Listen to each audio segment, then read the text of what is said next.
शेवटी हे काय करतो काही नसते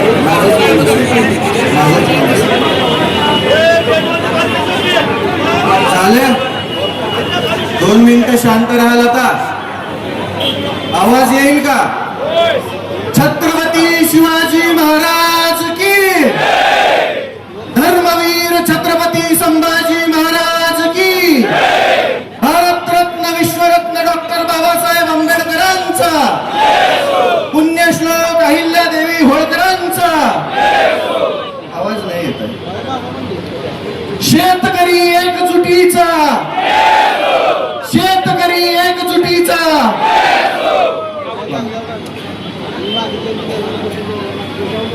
सरकारने कर्जमाफी दिली आज GR काढायची घाई केली आणि त्याच्यामध्ये सगळ्यात जास्त जाचकाठी लावल्या मला सर्वात सुरुवातीला हे मेन्शन करायचे की ही कर्जमाफी फसवी असणार आहे आधीच माहिती होतं जेव्हा काही दिवसांपूर्वी शेतकऱ्यांच्या नावाने आंदोलन झालं आणि मुंबईला बोलून त्याच्यामध्ये काही झालं त्यावेळेसच समजलं होतं की सरकार फक्त शेतकऱ्यांच्या तोंडाला पानं पुसायचं काम करणार आहे माहित होतं ते पुढे जाऊन सिद्धही झालं काहींना आमदारकी भेटली काहींना वचनं भेटली पक्ष विलीन झाले आणि सरकारने त्यानंतर GR काढला GR मध्ये 2 अटी अशा आहेत ज्याच्यामध्ये अख्खी कुट्टी टोकलेली आहे ज्या शेतकऱ्यांनी 2019च्या कर्जमाफीमध्ये लाभ घेतलेला आहे अशा शेतकऱ्यांचं कर्ज माफ होणार नाही त्याच्यामध्ये तुम्हाला 50,000 लाभ भेटेल परंतु तुम्हाला जे कर्ज आहे तुमचं जे थकीत कर्ज आहे ते कर्ज तुम्हाला 1 ना 1 रुपया आधी भरावं लागेल मग याला कर्जमाफी म्हणायची की फडणवीसांनी सुरू केलेली बँकांसाठीची कर्ज वसुली हा प्रश्न पडलाय दुसऱ्यामध्ये बी सेम तीच अट आहे काहीच नाहीये याच्यामध्ये महाराष्ट्रातील जवळजवळ 36 लाख शेतकऱ्यांचं नुकसान होणार आहे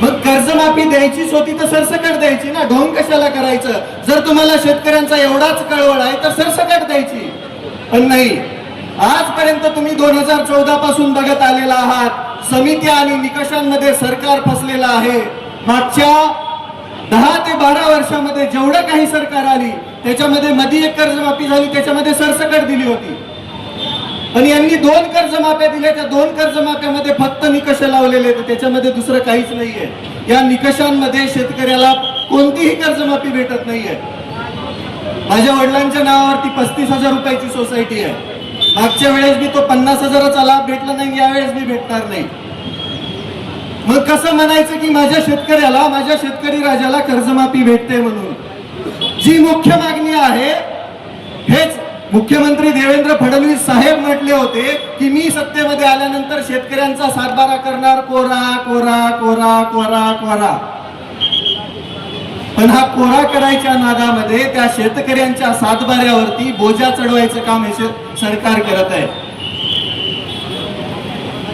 या सरकारच्या काळामध्ये विचार करा तुम्ही कोणतीही सबसिडी शेतकऱ्याला भेटत नाही कोणत्याही योजनेचे पैसे योग्य वेळेवरती शेतकऱ्याला भेटत नाही खताचे औषधाचे भाव गगनाला भिडलेत कोणताही हमी भाव योग्य प्रकारे शेतकऱ्याला भेटत नाही कांदा 2 रुपयाने विकावा लागतोय शेतकरी अक्षरशः देशोधडीला लागायला लागला आणि इथलं सरकार म्हणते आम्ही शेतकऱ्यांच्या हिताचं अरे घंटा तुम्ही हिताचे लई शिव्या येतात पण इथं देऊ शकत नाही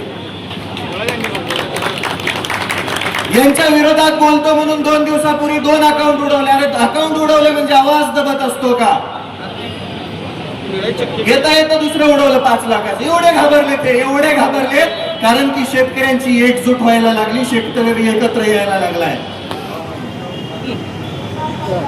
दादांनी सुरुवातीला आंदोलन चालू केलं कांद्याच्या आंदोलनामध्ये बघा सुरुवातीला 12 रुपये 35 पैसे वाढवलं जशी शेतकऱ्यांची एकजूट वाढायला लागली दादांचा तीव्र विरोध चालू झाला त्यानंतर 15 रुपयाच्या वर भाव केला ना आता काहीतरी 16.5 रुपये केलाय पण तुम्ही असं खुडत देण्यापेक्षा एक खट्या का देत नाही गोष्टी देत असताना तुम्हाला सतत समित्या आणि निकष का लागतात आणि तुमचा तो पात्र शब्द नेमका कोणत्या पुस्तकात आलाय तो एकदा बघावा लागेल नेमका यांनी कोणत्या पुस्तकातून अभ्यास केलाय कोणतीही गोष्ट मागितली की पात्र शब्द टाकतात या पात्र शब्दामध्ये शेतकऱ्यांची अख्खी कर्जमाफी ही फसवी झाली. शेतकऱ्यांच्या हाती काहीही भेटणार नाही. शेतकऱ्याच्या हातामध्ये फडणवीस सरकारने गाजर द्यायचं काम केलंय. आणि कोणी बोललं एक तर त्याच्यावर गुन्हे दाखल होतात, एक तर त्याचे अकाउंट बंद होतात आणि त्याला जेलमध्ये डांबल्या जातं. शेतकऱ्यांच्या हितासाठी बोलत असताना काही भांडवळ परत अजून खाली कमेंट मध्ये बोलतात की हे फक्त स्टंट चालू आहे वगैरे वगैरे. एक दोन दिवस उपाशी येऊन बसा की 4-5 तर भांडवळ सोडलेत सरकारने. अक्षरशः संविधानिक पदावरती असताना भिकार चोटासारखं बोलतात, हे दलिंदरासारखं. अरे तुमच्या मनामध्ये एवढी नीचता भरलेली आहे, तुम्ही माणसं नाहीत राक्षस आहात. तुमच्याकडून शेतकऱ्यांचं भलं होईल याची अपेक्षाच नाहीये. पण आम्ही पण खमकेत, आम्ही पण शेतकरी आहेत. आम्ही आतापर्यंत आमचं रुग्ण त्या अवतावरती धरून 2 फूट आतमध्ये आऊत खुपसलंय शेतामध्ये. आमच्या शेतीची मशागत केली आहे. तेच रुग्ण काढून तेच रुग्ण हातामध्ये घेऊन तुमच्या डोक्याची आणि तुमच्या ढुंगणाची मशागत करायला आम्हाला वेळ लागणार नाही. आमच्या आसुडाचा आवाज ऐकला तर तुमच्या कानातून रगात निघल. त्यामुळं सुधरा, या 2 अटी मागे घ्या. सर्वसामान्य शेतकऱ्याला कर्जमाफीचा लाभ भेटू द्या. बँकांचे वसुली एजंट असल्यासारखं वागू नका, अन्यथा याचे परिणाम संपूर्ण महाराष्ट्रभर दिसतील. आज ही मूठ वज्रमूठ एवढी मोठी होईल की या वज्रमुठीने तुमच्या डोक्यावरती प्रहार केला तर कुठे पाताळाला जातात समजणार पण नाही. अरे यांना लाजा वाटायला पाहिजे. देत असताना जरा नीट तरी द्यायचं ना. विकास लावून द्यायचे तर द्यायचं ढोंग कशाला करायचं. मतांपुरता शेतकरीलाही महान असतो यांच्या नजरेमध्ये. पण मतं भेटली, सरकार आलं, सत्तेमध्ये बसले, ढुंगणाखाली खुर्ची भेटली की झालं, शेतकऱ्यांचा विसर पडला. कर्जमाफीचं गुऱ्हाळ मागचं 1 वर्ष चालू आहे माहितीये. आता GR काढलाय. GR काढताना म्हणले की आचारसंहिता झाल्यावर, मग GR बी आचारसंहिता झाल्यावरच काढायचं ना. म्हणजे प्रत्येक वेळेस फक्त फसवायचं, प्रत्येक वेळेस शेतकऱ्याला फक्त तोंडाला पानं पुसायची आणि प्रत्येक वेळेस शेतकऱ्याला फक्त खेळवत ठेवायचं. हे काम हे काम हे इथलं सरकार करते, हे पाप आहे. सर्वसामान्य शेतकऱ्याच्या अडचणी काय आहेत काय माहिती यांना. मंत्रालयाच्या AC मध्ये बसून यांना निर्णय घ्यायला काय लागतंय. कधी या आमच्या शेतामध्ये आऊत आणून दाखवतो तुम्हाला काय त्रास असतो ते. देशोधडीला लागलाय शेतकरी आणि त्याच शेतकऱ्यांवरती वार करायचं काम हे सरकार करतंय. या सरकारला धडा शिकवण्यासाठी शेतकऱ्यांना आता एक या. जात धर्म पंथ सगळं बाजूला ठेवा, ते पक्ष बाजूला ठेवा आणि आता एक या. आजपर्यंत शेतकऱ्यांची एकजूट झाली नाही, म्हणून सगळ्यात जास्त अन्याय कोणावरती झाला असेल तो शेतकऱ्यावरती झालेला आहे. 1 लाख कोटीचे प्रोजेक्ट आहेत त्यांचे, त्याच्यामध्ये सगळ्यात जास्त नुकसान शेतकऱ्यांचं आहे. ज्या शेतकऱ्यांकडे 4-2 एकर जमीन आहे ती घेण्याचा पण घाट या सरकारने घातलाय. शक्तीपीठाचं तुम्हाला माहितच असेल. ज्याची आवश्यकताच नाही, ज्याला समांतर महामार्ग आहे, तरी पण यांना तिथं घालायचंय. कारण की सरकारनं शेतकऱ्यांच्या जमिनी घ्यायच्या, त्या कॉन्ट्रॅक्ट मधून पैसे कमवायचे आणि शेतकरी देशोधडीला लावायचा. माझी स्पष्ट मागणी आहे सरकारला, तुम्ही जर या 2 जाचकाठी लवकरात लवकर मागे घेऊन सरसकट सर्व शेतकऱ्यांना 2 लाखांपर्यंत कर्जमाफी नाही दिली तर आम्ही मंत्रालयावर पण धडकायला कमी करणार नाही. आम्ही त्यावेळेस आमच्या हातात रुग्ण असेल आणि खांद्यावरती आसूड असेल, त्याचा वार आणि त्याचा आवाज तुमच्या कानामध्ये घुमल्यावरती तुम्ही लाईनीवरती येणार, वटणीवर येणार. वाटोळा झालंय शेतकऱ्यांचं. कोणत्याही योजनेला निधी नाहीये, फंड नाहीये. सर्वसामान्य शेतकऱ्याच्या आता पेरण्या तोंडावरती आहेत, बियाणं व्यवस्थित उपलब्ध नाहीये. या वर्षी तर दुष्काळाचा सावट आहे. तुम्ही मुख्यमंत्रीच म्हणताय की 1950 सारखा दुष्काळ पडणार आहे जणू. मग याच्यामध्ये शेतकरी कसा जगणार नेमका. त्याच्या डोक्यावरती कर्जाचा डोंगर असताना तो सर्वाईव्ह कसा करणार, जगणार कसा आणि तो पुढे त्याचं कुटुंब कसं जगवणार, हा प्रश्न आहे शेतकऱ्यांच्या पुढे. काही नसतंय. सर्वसामान्य शेतकऱ्याच्या हातामध्ये काही सुद्धा नाहीये. बियाण्यांपासून ते विक्रीपर्यंत सगळं काही सरकार ठरवणार आणि ज्यावेळेस माल येतो त्यावेळेस पण त्याचा भाव बी सरकार आणि आडते व्यापारी ठरवणार. शेतकऱ्याच्या हातामध्ये धतुरा कायमस्वरूपी तेच लागत आलंय. सर्वसामान्य शेतकऱ्यांना लुटायचं काम इथलं सरकार करत असताना आपण शांत बसून चालणार नाही. माझी त्या सर्व महाराष्ट्रातील शेतकऱ्यांना विनंती आहे, आज आमदार रोहितदादा पवारांच्या पाठीमागे उभं राहावं लागेल. 3 दिवसापासून पोटात अन्नाचा कण नाहीये. हे आपल्यासाठीच चालू आहे. जर माफी झाली तर ते सगळे 36,000 शेतकरी त्या निकषांमध्ये बसणार आहे. त्या 36 लाखांपैकी कमीत कमी 36,000 तरी इथं दिसायला पाहिजेत. ज्याच वेळेस इथल्या सरकारवरती दबाव बसणार आहे. माझी महाराष्ट्रातील सर्व शेतकऱ्यांना विनंती आहे, कुठं बी असा पण पंढरपुरात दिसा. आजपर्यंत तुम्ही वारकरी बनून इथं आला होता, आता एकदा शेतकरी बनून पंढरपुरात यायची वेळ झाली आहे. आमदार रोहितदादा पवारांचे हात बळकट करायची वेळ झाली आहे. हे तुमच्यासाठी चालू आहे फक्त. याच्यामध्ये कोणता स्वार्थ, कोणता स्टंट किंवा अजून काही नाहीये. मुळातच या राज्यामध्ये विरोधक ठेवायचाच नाही असा सरकारचा घाट आहे. त्याच्यासाठी 4-2 भिकारचोट सोडलेली येतं. काल एक जण बकवास करत होता, दलिंदर. अरे 2 नाराळे वाटले, आई शपथ सांगतो, नाव घेतलं लय बुडाला आग लागेल, घेणार नाही. तुम्हाला समजून गेला असेल. लाजा वाटत नाही का तुम्हाला बोलत असताना? लाजा. अरे जनाची नाही मनाची तरी ठेवा ना. कोणीतरी शेतकऱ्यांसाठी लढत असताना तो स्टंट कसा असू शकतो? आम्ही तर तुमच्या सरकारमध्ये घेतलेल्या त्या कडूला मी पाठिंबा दिला होता ना. निघाला भिकार चोट, आम्ही काय करावं त्याला? शेतकऱ्यांच्या जीवावरती पोळी भाजणारी माणसं अशीच असतात. पण इथं नाहीये ना तसं. मागचा जर विचार केला तुम्ही तर कांदा आंदोलनामध्ये शेतकऱ्यांचा फायदा झाला दादांनी आंदोलन केल्यानंतर. मग या आंदोलनाचा पण फायदा शेतकऱ्यांना होणार आहे, हा विश्वास आहे आम्हाला. आणि आम्हाला माहिती आहे की हे स्वाभिमानाचं रक्त आहे, हे शेतकऱ्यांसाठी लढणारं रक्त आहे. म्हणून आमचा जाहीर पाठिंबा दादाला आहे. आता माघार नाही. जोपर्यंत या 2 जाचकाठी सरकार रद्द करत नाही, जोपर्यंत सरसकट सर्व शेतकऱ्यांना 2 लाखांपर्यंत कर्जमाफी सरकार देत नाही, तोपर्यंत आम्ही माघार घेणार नाही. आता आम्ही शांततेमध्ये आहोत. आता आम्ही शांत बसून आहोत. याचा अर्थ असा नाही की आम्ही शंड आहोत. आम्हाला लढायचंही माहितीये. छत्रपती शिवरायांचा वारसा सांगतो आम्ही. डॉक्टर बाबासाहेब आंबेडकरांनी दिलेलं संविधान, त्यांनी दिलेलं सगळं साहित्य वाचून इथं अन्यायाविरुद्ध लढणारे हात आहेत आमचे. सर्वसामान्य शेतकरी शिक्षित नसला, पाठीमागे असला तरी त्याला लढायचं कसं हे माहिती आहे. आम्ही लढणार, तोपर्यंत लढणार जोपर्यंत शेतकऱ्यांना त्यांचा हक्क भेटणार नाही. आम्ही लढत राहणार, शेवटच्या श्वासापर्यंत लढत राहणार. उद्ध्वस्त व्हायला लागली आहे शेती, उद्ध्वस्त व्हायला लागलाय शेतकरी, आणि उद्ध्वस्त व्हायला लागलेत शेतकऱ्यांची कुटुंब. आमच्या शेतीवरतीच आमची लेकरं मोठी होतात, शाळा शिक्षण घेतात. पण नाही, बाकी काही असेल, फक्त आणि फक्त शेतकऱ्यांचं रक्त पिण्याचं काम इथलं सरकार करत असेल तर यांना धडा शिकवायची वेळ आली आहे. आणि माझी त्या प्रत्येक स्टंट बनणाऱ्या भिकारचोटाला विनंती आहे. त्या आझाद मैदानामध्ये लोळत असताना आम्ही बघितले डुकरावानी. तुझे कसले स्टंट होते आम्हाला बी माहिती आहे. आणि जर लईच हिंमत आहे तर माझा पट्ट्याचा आता चॅलेंज आहे, 15 दिवस तू शेतकऱ्यांसाठी उपाशी राहा, तेव्हाच तुला आम्ही समजू की तू बी शेतकऱ्याची औलाद आहे. तू पण शेतकऱ्यांसाठी लढतोय, तू पण सरकारमध्ये राहून शेतकऱ्यांच्या हक्कासाठी भांडतोय. ही हिंमत नाही. सत्तेच्या वळचणीला बसणारी ही भांडवळ कधी सर्वसामान्य शेतकऱ्यांचं हित बघू शकत नाही. आणि जो शेतकऱ्यांसाठी लढतोय त्यांना पाठीमागे ओढण्याचं काम इथले हीच भांडवळ करताय.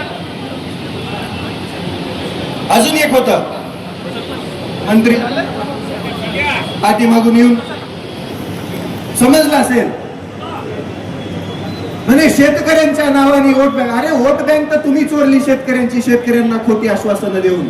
आणि प्रत्येक वेळेस राजकारण नसतं, कधी कधी समाजकारण आणि शेतकरी पण असतो, तो बघा. आणि इथून पुढे शेतकऱ्यांवरती कोणी अपशब्द बोलत असेल, शेतकऱ्यांना मागे ओढत असेल तर त्या भिकारचोटाला धडा शिकवायचं काम शेतकरी करेल. इथून पुढे शेतकऱ्यांना कोणी बोलायचा प्रयत्न करेल, मागे ओढायचा प्रयत्न करेल, शेतकऱ्याला नीच दाखवायचा प्रयत्न करेल तर तिथल्या तिथं त्याला धडा शिकवला जाईल.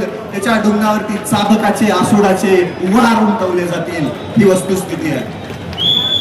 लढावं लागेल राजांनो. ज्या सरकारला आपण स्पष्ट बहुमतामध्ये निवडून दिलंय, आता कसं निवडून आले ते तुम्हाला बी माहिती आहे. पण ते निवडून दिल्यानंतर आपल्यासाठी काम करायचं सोडून हे स्वतःची घरं भरण्याचं काम करतायत. आणि ही घरं भरत असताना आपल्याला लढावं लागेल, कारण की या राज्यामध्ये विरोधी पक्षनेता आपण ठेवलेला नाहीये. आपली चूक आहे ती. कधी पण मतदान देताना निम्म देत जा. इथून पुढे म्हणजे आपले हक्क मिळत असताना निदान विरोधी पक्षनेता असेल आणि विरोध नसतोच हा, मुळात हक्क मागण्यासाठी केलेला हा अट्टास असतो. उपाशी राहायला कोणालाही आवडत नाही. 12 तास जर जेवण नाही केलं तर डोकं भनभन करतं, अंग थरथर कापतं, समजत नाही काही. त्या परिस्थितीमध्ये जर कोणी उपोषण करतंय तर त्याला पाठबळ देणं आपलं काम आहे.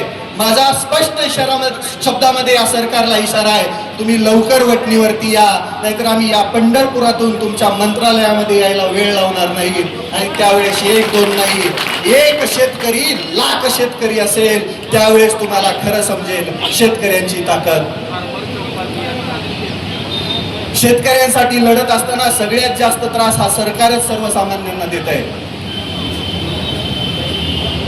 तुम्ही तर बघितलं, आता मी तुम्हाला दिसत नसेल कुठं, पण तुमच्या हृदयावरती नाव कोरलेलं आहे. ओळखता ना सगळे? सकाळी 5 लाखात उडवलं. काय फरक पडणार त्याने? काय फरक पडणार सांगा ना? ज्या लोकांच्या हृदयामध्ये क्रांतीची मशाल पेटवणारा तो क्रांतीवीर हा शेवटपर्यंत क्रांतीवीरच असतो. शेवटपर्यंत तो क्रांतीची मशाल त्या सर्वसामान्यांच्या हृदयामध्ये पेटूनच जातो. त्याच कर्जमाफी, फसव्या कर्जमाफीच्या विरोधामध्ये क्रांतीची मशाल आमदार रोहितदादा पवारांनी पेटवायचं काम केले. आमचा त्यांना जाहीर पाठिंबा आहे. तुम्ही सर्वजण कायमस्वरूपी जोपर्यंत या जाचक रद्द होत नाहीत तोपर्यंत आम्ही इथून हलणार नाही. आता आम्ही माघार घेणार नाही. आणि तुम्हाला वाटत असेल इग्नोर करताल तर इथून पुढे महाराष्ट्रातील त्या चौकामध्ये त्या प्रत्येक शेतकऱ्याने जमायचंय आणि इथल्या सरकारला धडा शिकवण्यासाठी, इथल्या व्यवस्थेला धडा शिकवण्यासाठी प्रशासनाला निवेदन देऊन त्या प्रत्येक ठिकाणी आंदोलन करायचंय. तुम्ही पंढरपूरला येऊ शकत नाहीयेत ना, तर महाराष्ट्रातल्या कोणत्याही कोपऱ्यामध्ये तिथून आंदोलन करा आणि आमदार रोहितदादा पवारांना पाठिंबा द्या. त्याच्यामध्येच तुमची लढाई यशस्वी होईल आणि तुम्हाला तुमचा हक्क, तुम्ही मागितलेली कर्जमाफी भेटण्याचं काम होणार आहे. त्यामुळे एकत्र या, लढा. एकत्र आला तरच आपल्याला आपला हक्क भेटणार आहे. वाटोळं केलं या सरकारने, वाटोळं. कधी बघा जाऊन सर्वसामान्य शेतकऱ्याच्या शेतामध्ये जाऊन, बांधावरती जाऊन परिस्थिती. खताचे भाव गगनाला भिडलेत, गगनाला. बियाणं भेटणार नाही अजून 2-4 पाऊस झाले तर. आधी स्टॉक झाला काही जणांकडे, मग हळूहळू बाहेर काढणार. मगाशी मी एक पोस्ट वाचली, लई इंटरेस्टिंग होती. आपल्या अन्न आणि औषध भेसळ प्रशासनाचे आयुक्त म्हणून तुकाराम मुंडे साहेबांची विनंती आपल्या नियुक्ती केली आहे. मग देवेंद्र फडणवीस साहेबांच्या पेजवरती एक पोस्ट होती बीजेपी मुंबईच्या, की देवेंद्र फडणवीस साहेबांची कामगिरी इथून पुढे गुटखा विकणाऱ्यांवरती मोकोका कारवाई होणार. आणि याच्या दोन नाही 6 महिने आधीच नरहरी झिरवळ साहेब म्हणले होते की आम्ही बी मोकोका कारवाई करणार, पण एकावर बी झाली नव्हती. कालपासून सगळ्यांवरती व्हायला लागली. म्हणजे एक माणूस सिस्टीम मधला काय करू शकतो, हे बदल घडू शकतो हे तुम्ही बघता, पण त्याचं श्रेय लगेच दुसरे घेणार. बरोबर की नाही? तसाच अधिकारी जर आमच्या शेतकऱ्यांसाठीच्या असणाऱ्या कृषी विभागाला असला तर मामा पळूनच जातील लगेच. बरोबर की नाही? परवा दिवशी तर म्हणे एका शेतकऱ्याला, माझ्याकडे त्या शेतकऱ्याचा असो अक्षरशः ऊस जळाला होता. ऊस किती असंवेदनशील असतात ही माणसं, तुम्ही बघा. ऊस जळाला, त्या शेतकऱ्याने उन्हात बसून आंदोलन केलं. त्याला पाणी सोडण्याचं आश्वासन भेटल्यानंतर आंदोलन मागे घेतलं. त्याची मागणी होती फक्त जळालेल्या ऊसाचा पंचनामा करा. अतिवृष्टीचे पैसे अजून आले नाहीत शेतकऱ्याच्या खात्यात.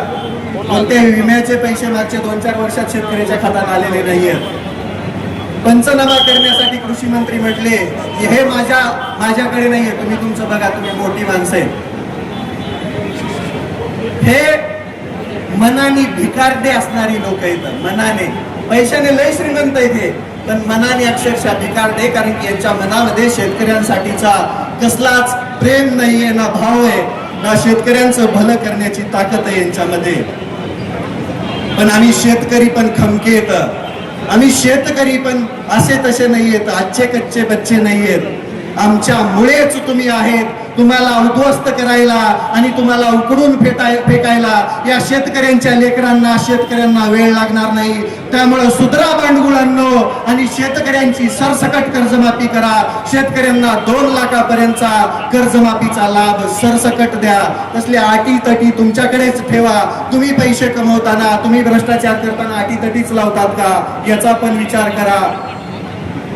परत एकदा सांगतो, रविराज साबळे पाटीलच नव्हे, या महाराष्ट्रातला तो सर्व शेतकरी, ज्या शेतकऱ्याला आज गरज आहे कर्जमाफीची, ज्या शेतकऱ्याला गरज आहे त्यांच्या हक्काची, तो प्रत्येक शेतकरी आमदार रोहितदादा पवारांच्या आंदोलनाला, या उपोषणाला पाठिंबा देत आहे. सरकारने लवकरात लवकर जागं व्हावं, अन्यथा आम्ही रस्त्यावरती उतरलो, आम्ही शांततेचा मार्ग सोडला तर तुम्हाला खुर्च्या सोडून पळून जावं लागेल. तुम्हाला खुर्च्या सोडून अक्षरशः महाराष्ट्र सोडून पळून जावं लागेल. त्यामुळे लवकरात लवकर या आंदोलनावरती तोडगा काढा आणि ज्या काठी लावल्या त्या मागे घेऊन सरसकट सर्व शेतकऱ्यांची कर्जमाफी करा. एवढं बोलतो. माझ्या पाठीमागे एकदा घोषणा देताल, जय जवान जय किसान, जय जवान जय किसान.